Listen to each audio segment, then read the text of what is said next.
Саламатсыздарбы. Эмесе ке ошондо программасы.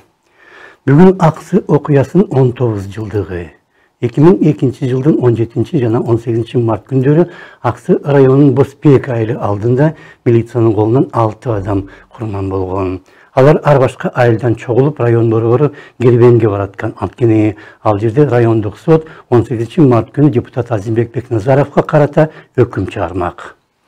Бүгүн Бишкекте очундо деле иш-чаралар уюштурулган жок. Президент Садыр Жапаров, аппарат башчысы Сүйүнбек Асманбетов, премьер-министр Улукбек Марипов, биринчи вице-премьер Артем Новиков, Бишкектин мэри Бактыбек Кудайбергенов жана башкалар Ала Тоо аянтындагы Аксы жана Апрель курмандыктарынын эстелигине гүл коюп таазим этишти.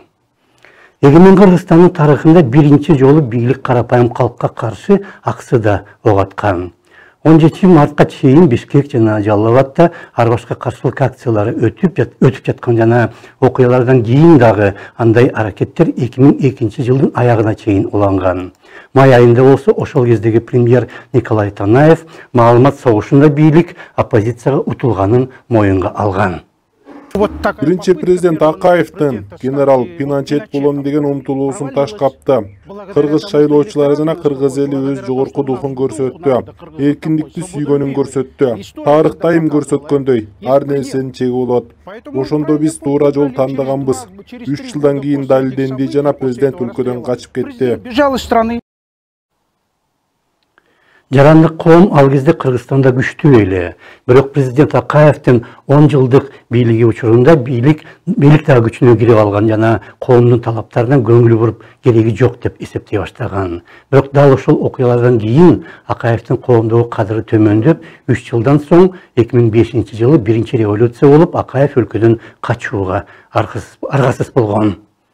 Биз бийликтен коркпой калдык. Кайсыл болбосун бийликтин алдында калтырап коркуп турбаш керек экенин биз түшүндүк. Чилилик генерал Поченттин синдромунан кутулдук. Биз эң негизги жетишкендигибиз ушул болду. Вот это главное завоевание. Толкундолор Кыргызстан Кытайга 110 000 гектар жер бергени менен байланыштуу башталган.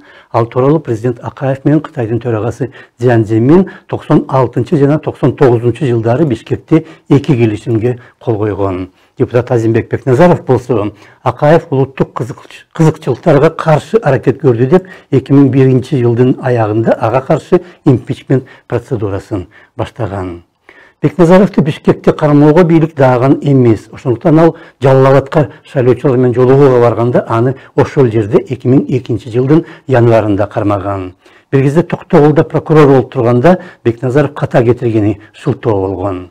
Тергөө менен сот Жалал Абадта өтүп 18 мартта район борбору Кербенде өкүм чыгарылмак. Эл ошол өкүмдү угууга Кербенге бараткан. Жеринде 2 адам омондун огуна учкан. Дагы 2 алган жараттардан түнчүн өлгөн. Дагы бир катуу сабалган киши үйүнө келип жан берген. Дагы бир жигитти милиция эртеси 18 мартта Кербендин көчөлөрүндө машина менен кубалап жүрүп атып салган. Бардыгы 6 адам: Медетбек Бекмуратов, Кадыркул Сапаралиев, Советбек Тагаев, Элдияр Үмүталиев, Сатимбай Үркүнбаев жана Бегалы Четинбаев курман болгон. Аксы курмандыгы деп экономист Шаралы Назаркуловду да эсептеш керек. Ал Бекназаровду колдоп ачкачылык жарыялаган жана акциянын 22 күнү 7 февралда кайтыш болгон. Ондогон адам катышкан ачкачылык аракеттери январда эле башталган. Ал каршылык аракеттерин Төлөкан Исмаилова менен Азиза Абдирасулова уюштуруп жетектеген. Алар эмгиче адам укуктары үчүн күрөштү улантууда. Акаевдагы, Атамбаевдагы Кыргызстанды адам укуктар өлкөсү деп жарыялаган, бирок андайга биз жете элекпиз. Ошондо саламат калыңыздар.